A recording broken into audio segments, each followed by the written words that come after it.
The vast observation deck of the Terra Prima station hung silent in lunar orbit, its reinforced windows offering an unobstructed view of Earth below.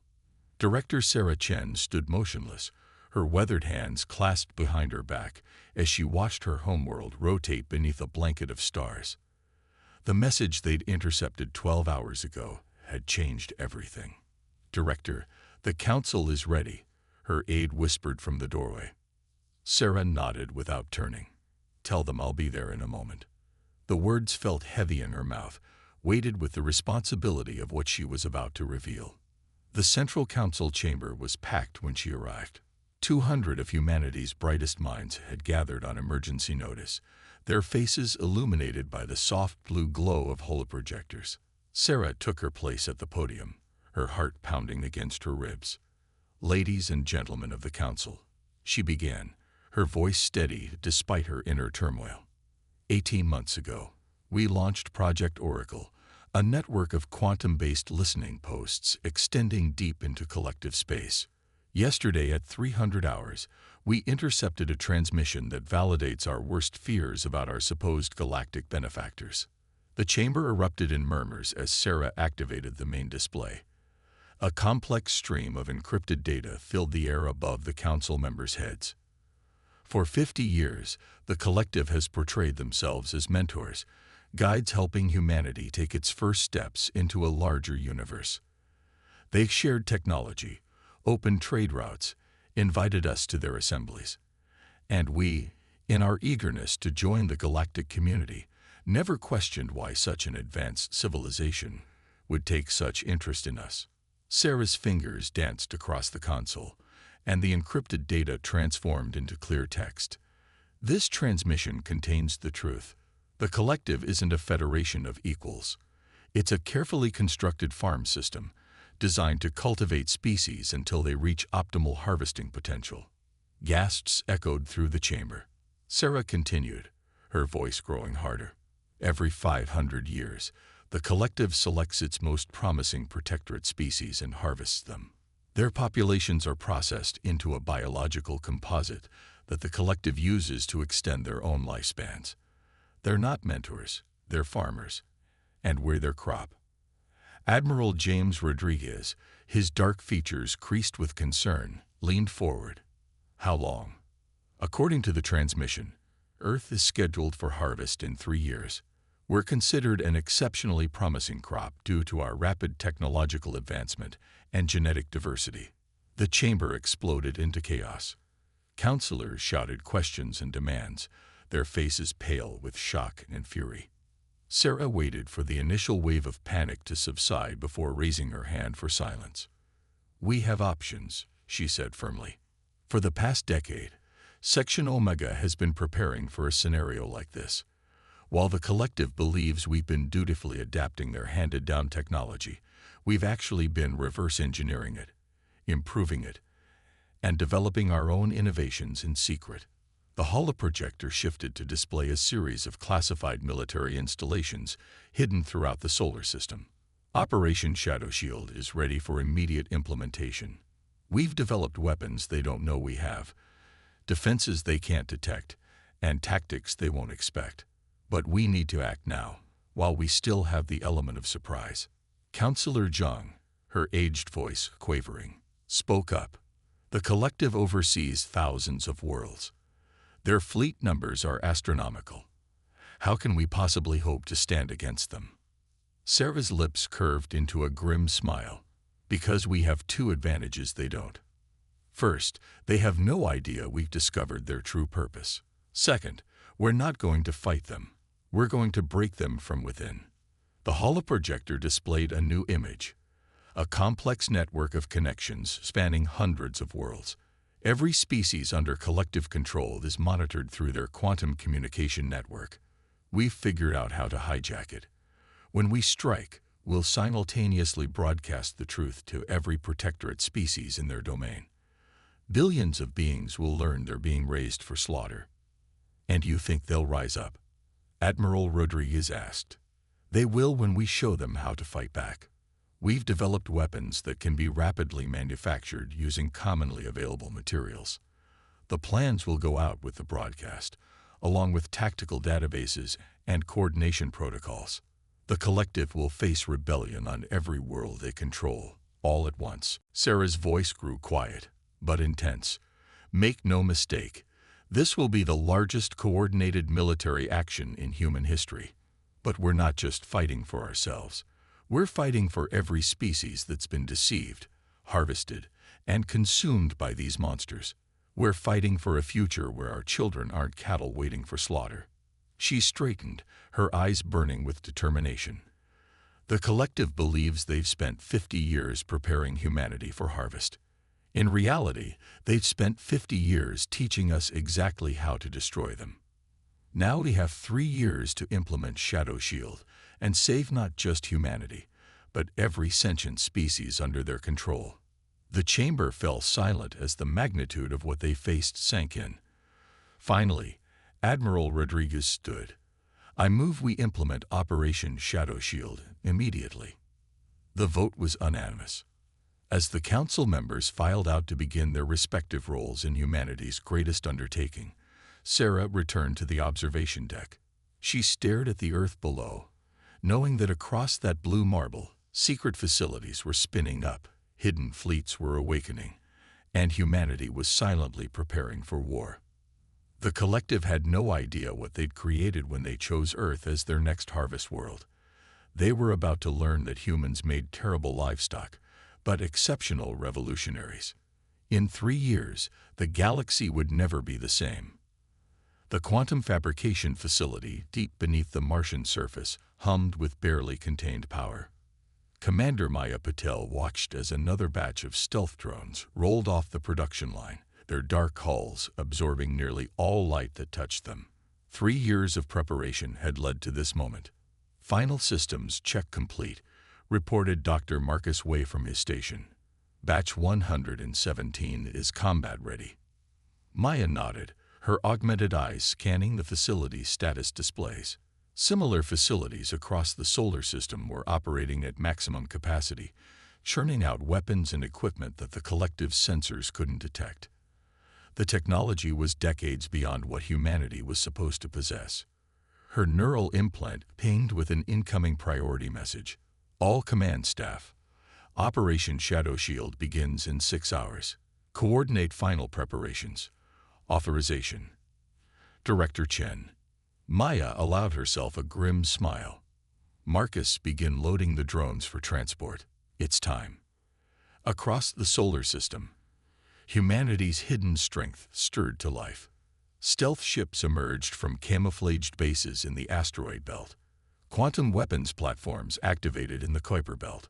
Special forces teams, enhanced with biotechnology reverse-engineered from collective medical data, boarded their vessels. In lunar orbit, Sarah Chen stood in the newly completed Strategic Command Center, watching as green status indicators lit up across the holographic display. Admiral Rodriguez appeared beside her, his uniform bearing the new insignia of the United Earth Defense Force. All battle groups report ready, he said quietly. The collective's nearest monitoring station shows no signs of detecting our activity. Sarah nodded. And our infiltration teams. In position on 17 key worlds, they'll activate the moment we begin broadcasting. A junior officer approached with a tablet. Director, we're receiving the final confirmation codes from all Shadow Shield elements. We're ready to proceed. Sarah took a deep breath, remembering the day 3 years ago when they'd discovered the horrible truth about their supposed mentors. Now it was time to show the collective exactly what their livestock was capable of. Initialize broadcast sequence, she ordered. Transmit on my mark. Throughout collective space, hidden quantum transmitters powered up. Each one had been carefully placed over the past 3 years by operatives posing as routine merchant vessels or diplomatic missions. The collective, arrogant in their technological superiority, had never thought to look for such primitive beings attempting to compromise their network. Broadcast systems ready, reported the communications officer. Quantum entanglement network is stable. Sarah squared her shoulders. Send the signal. Authorization code. Phoenix Rising. Across thousands of worlds, The collective's communication networks were suddenly flooded with data, evidence of their harvesting program. Tactical databases, weapon schematics, and coordination protocols reached every subjugated species simultaneously. The truth about their benevolent overlords spread like wildfire. On the collective core world of Nexus Prime, High Administrator Vorthak received increasingly panicked reports from his subordinates. "My lord, we're detecting unauthorized access to the information networks across all sectors." Vorthak's crystalline form pulsed with anger. "Impossible. No protectorate species has the capability to breach our security protocols. My lord, the humans, their designated harvest date, they must have discovered." The administrator's words were cut short as the building's power grid failed. Across the planet, collective facilities went dark as hidden human quantum viruses activated, corrupting their systems from within. Back in the Strategic Command Center, Sarah watched as reports flooded in. Status: Admiral Rodriguez consulted his neural feed. Broadcast successful on 94% of target worlds. Collective response capabilities are degraded by approximately 60%. Our stealth fleets are moving into position, completely undetected. Maya Patel's voice came through the command channel from Mars. Drone swarms deployed and operational, beginning precision strikes on collective military installations in sectors 7 through 13. The element of surprise was total. Humanity's hidden technology, developed in secret while pretending to be an obedient protectorate species, proved devastatingly effective. Collective ships found their supposedly impenetrable shields useless against quantum-phase torpedoes. Their automated defense systems were overwhelmed by virus-laden drone swarms that turned their own weapons against them. But the true damage came from within. As the truth spread, countless species that had been cultivated for harvest rose up against their masters. Resistance cells, armed with human-provided schematics, began manufacturing weapons that could hurt the collective. Centuries of carefully maintained control began to crumble. In the chaos of those first hours, Sarah received a transmission from one of their deep-cover agents on a collective world. The alien's many-faceted eyes gleamed with fierce joy. "Director Chen, the Kith Era sector has declared independence from the collective. Our people thank humanity for showing us the truth and giving us the means to fight back." Similar messages poured in from across the galaxy. Species that had been destined for harvest were instead rising up, throwing off their chains, and joining the fight against their would-be consumers. Sarah turned to Admiral Rodriguez. "Phase 1 is complete. Begin Phase 2. The Admiral nodded grimly. "Understood. All fleet elements, execute Operation Thunderstrike. Show these farmers what happens when the cattle learn to bite back." As humanity's hidden fleets emerged from stealth to engage the reeling collective forces, Sarah thought about how their mentors had unknowingly engineered their own destruction. Every piece of technology they'd shared had been studied, improved, and turned against them. Every lesson they'd taught about galactic civilization had revealed weaknesses in their own empire. The harvest would not happen this cycle. Instead, humanity would help sow the seeds of revolution across the stars, and from the ashes of the collective's farming operation, a true federation of free species would rise. The silent strike had been delivered. Now the galaxy would burn. The crystalline spires of the collective's central command complex on Nexus Prime shattered like ice in a heat wave as human quantum-phase weapons struck their targets. High Administrator Vorthak watched in horror as centuries of careful control crumbled in a matter of hours. "How?" he demanded, his crystalline form pulsing with rage and fear. "How did they hide this level of technology from us?" His science advisor, Telomere, projected images of the human weapons in action. "They deceived us completely, my lord. While we thought they were simply adapting our handed-down technology, they were reverse engineering everything, finding weaknesses, developing countermeasures. These weapons, they're beyond anything we believed possible for their development stage." On the primary display, another collective battlecruiser disappeared in a flash of quantum fire. The human ships moved with impossible precision, their stealth systems making them nearly invisible until the moment they struck.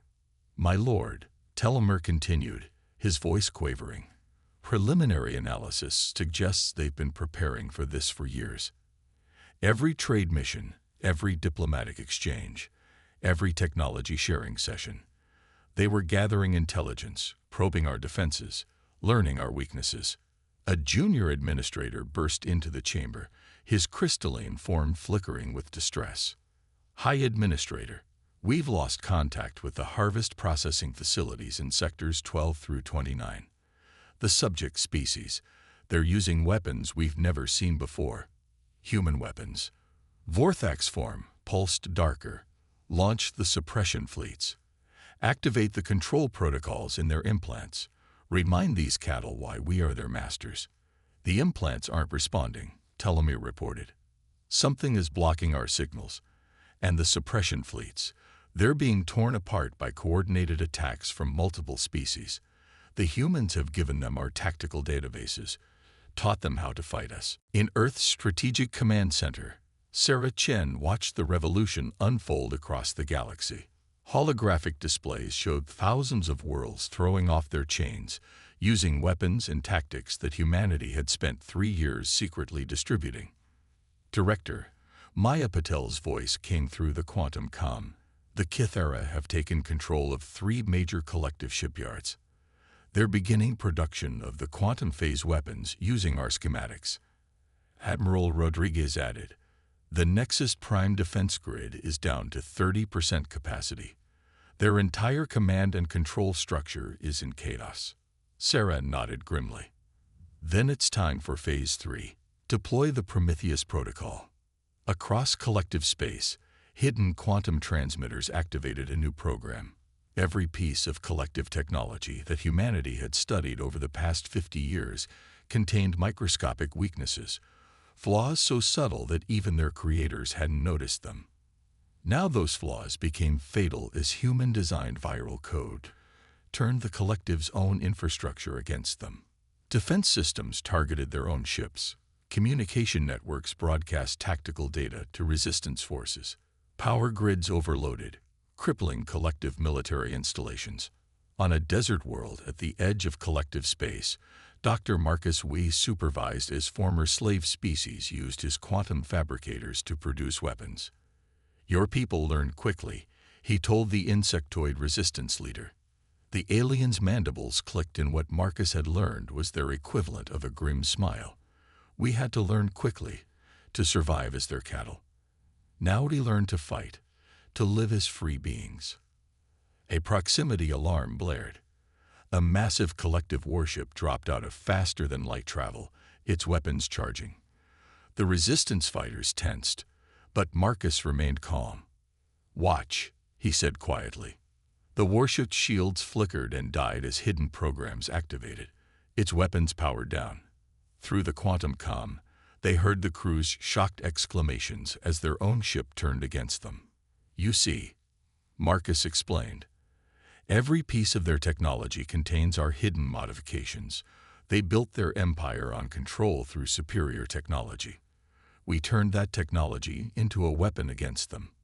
Back on Nexus Prime, Vorthak received the final devastating report. "My lord, we've lost control of 80% of our territory. The human quantum viruses, they're in everything. Every system we built, every technology we developed. They found ways to compromise it all." "Impossible." Vorthak raged. "They're barely more than animals.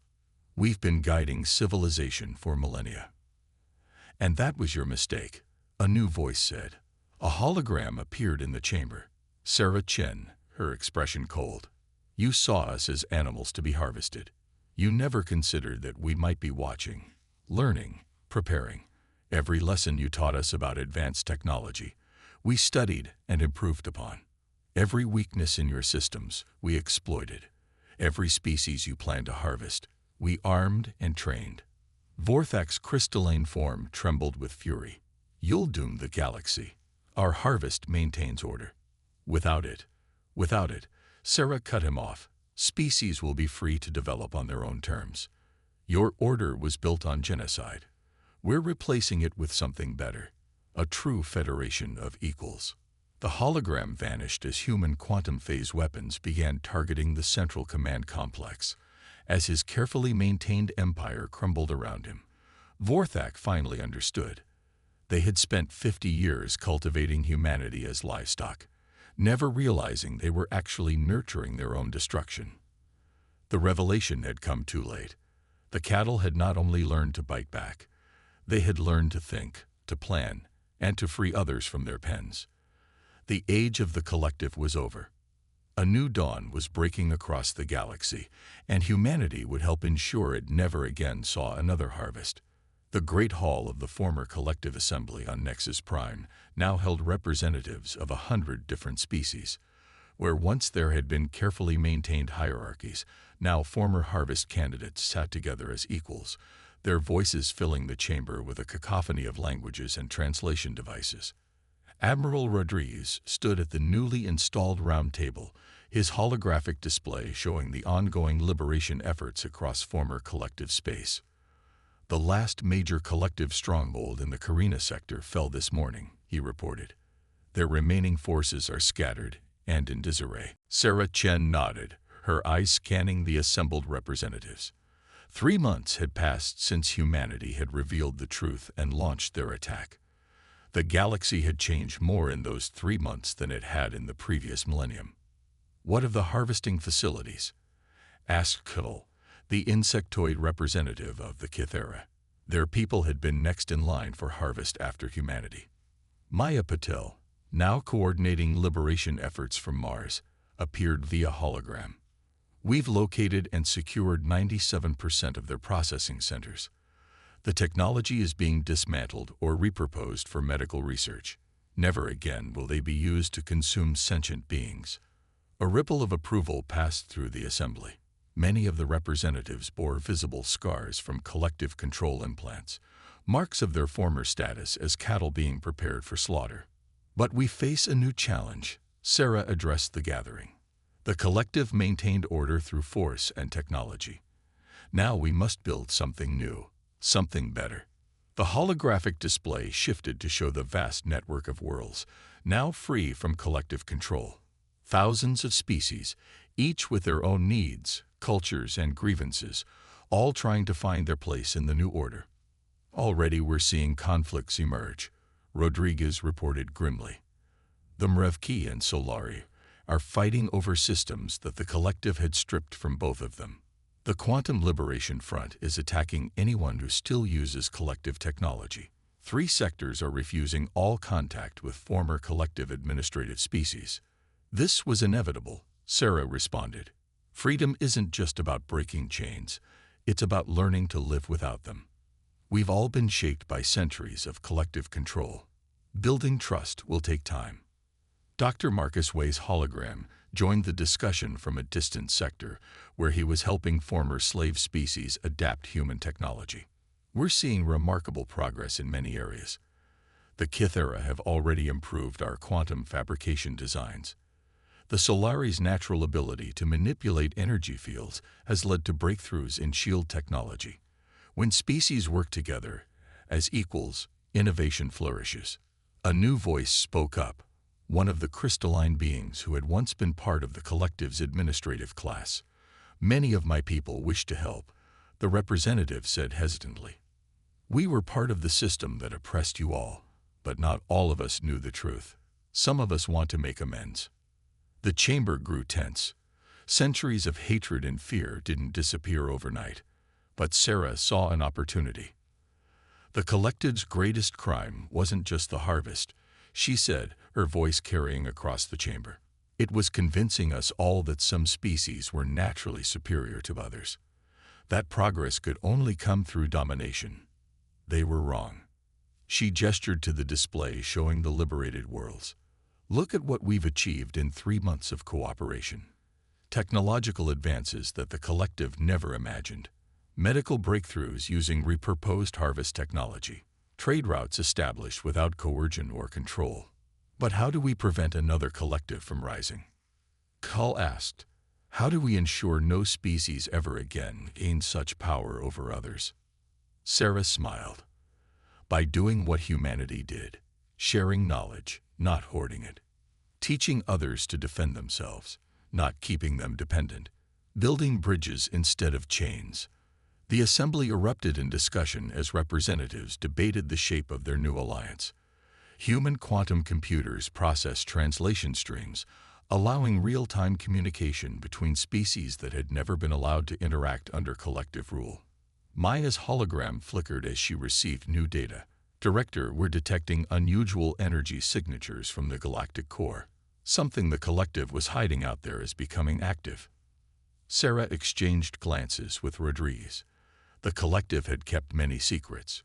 Each discovery brought new challenges, new threats to the fragile peace they were building. Keep monitoring it, she ordered, but don't let it distract us from our primary mission. The collective spent centuries dividing us, making us fear each other. Now we have to learn to trust again. As the assembly continued their debates, Sarah watched the representatives of former enemies finding common ground, sharing stories of resistance and survival. The chains were broken, but the real work was just beginning. Humanity had succeeded in destroying the old order. Now came the harder task, building something better in its place. But looking at the gathered species, seeing former slaves and masters working together to forge a new future, Sarah felt hope. The galaxy was learning that cooperation was stronger than control, that diversity brought strength, and that no species had the right to rule over others. The harvest would never come again. The quantum signal from the galactic core grew stronger with each passing day. 6 months after the fall of the collective, Sarah Chen stood aboard the newly commissioned Earth ship Prometheus, watching as a joint fleet of former enemy species approached the source of the mysterious energy signature. All ships report ready, Admiral Rodriguez announced from the bridge. The fleet was a testament to the new order. Sleek human vessels flew alongside organic Kythera high ships and crystalline Solari energy crafts. Even former collective ships, now crewed by a mix of species, joined the formation. Dr. Marcus Way's analysis appeared on the main display. The energy signature matches nothing in any known database. Whatever the collective was hiding out here, it's beyond even their usual technology. Director, Maya Patel called from her station. We're receiving a transmission from inside the anomaly. The bridge crew fell silent as a hologram materialized, a being of pure energy, its form constantly shifting. When it spoke, the universal translators took several seconds to process its complex language. The test is complete, it announced. You have exceeded all expectations. Sarah stepped forward. Identify yourself. We are the precursors, the being replied. Long ago, we seeded this galaxy with life, hoping to find species worthy of joining us. The collective was our first attempt at creating a system to identify and elevate such species. Understanding dawned on Sarah's face. The harvest wasn't just about extending their lives. It was a test, the being confirmed. The collective corrupted our original purpose, turning a process of elevation into one of exploitation. They were meant to guide species toward cooperation and advancement. Instead, they created a system of domination and consumption. Through the quantum network, Sarah could sense the shock rippling through the assembled fleet. Everything they thought they knew about their galaxy's history was changing. And now, she asked, why reveal yourselves? The precursor's form brightened, because humanity did what no species has done before. Not only did you resist the collective, you freed others. Instead of seeking dominance, you sought cooperation. You turned technology meant for control into tools of liberation. You proved yourselves worthy not through power, but through compassion. Admiral Rodriguez stepped forward. What does that mean for us? It means you have earned the right to choose, the being replied. We offer access to our knowledge, our technology, our understanding of the universe itself. But we do not demand. The choice must be yours, all of yours. Sarah turned to the quantum network, where representatives of thousands of species were watching the exchange. We make this decision together, she declared, as equals. The debate that followed lasted days. Some species, scared by centuries of collective control, wanted nothing to do with advanced beings offering knowledge. Others saw an opportunity to advance their civilization beyond anything they'd imagined. In the end, they reached a consensus that would have been impossible under the collective. They would accept the precursor's knowledge, but on their own terms. A council of all species would oversee its distribution, ensuring no single group could dominate the others. The precursor seemed pleased. You understand what so many before you missed. True advancement comes not from power over others, but from power shared with others. In the months that followed, the galaxy transformed again. Precursor knowledge, filtered through the Cooperative Council, led to innovations that benefited all species. Former collective worlds were restored to vibrant life. Diseases that had plagued civilizations for millennia were cured. But more importantly, the psychological scars of the collective began to heal. Species that had been taught to fear and hate each other learned to work together. The diversity that the collective had tried to suppress became a source of strength and innovation. 1 year after the fall of the collective, Sarah stood in the Great Hall on Nexus Prime, now renamed Unity Station. Representatives of every known species gathered to sign the Galactic Charter, a document ensuring equal rights and representation for all sentient beings. We gathered here first in chains, she addressed the assembly. Now we gather in fellowship. The collective thought they were preparing us for harvest, but they were actually teaching us how not to govern. They showed us that any system built on domination will eventually fall to those who choose cooperation over control. Maya, now head of the Joint Technology Council, added, "Every species brings unique perspectives, unique abilities. Together, we're achieving things the collective never dreamed possible." As Sarah watched the representatives sign the charter, she reflected on how far they'd come. Humanity had entered the galactic stage as cattle meant for slaughter. Instead, they had become catalysts for revolution, not through superior force, but through the simple yet powerful idea that all species deserve to be free. The precursors had called it a test, but the real test was just beginning. Building a civilization where all species could thrive, where knowledge was shared, not hoarded, where diversity was celebrated, not suppressed. The harvest would never come again. In its place, a new dawn had risen, one where humanity and their alien allies would face the future together, not as masters and slaves, but as equals united in their diversity. The galaxy had learned its greatest lesson. The strongest bonds are not the chains that bind us, but the trust that unites us.